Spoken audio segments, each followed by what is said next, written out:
कदर आपा, हो सके तो मेरा ये नेकलेस कमरे में रख दें।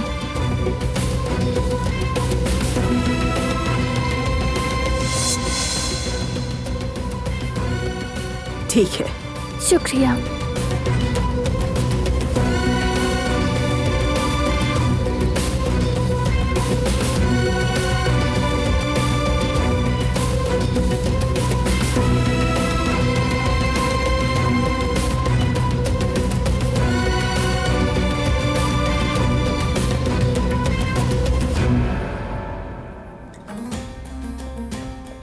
एक गिलास पानी दो मुझे।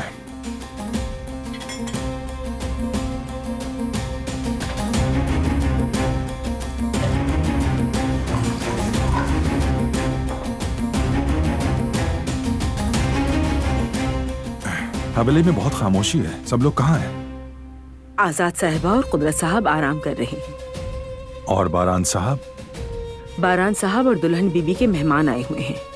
कौन सा मेहमान, बताओगी मुझे? सबिया साहिबा। अरे वाह,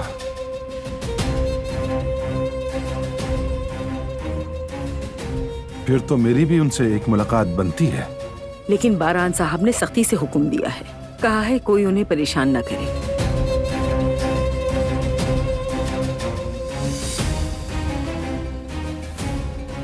देखो जरा, हुक्म दिया जा रहा है। ये क्या चाले चल रहे हो तुम बारान?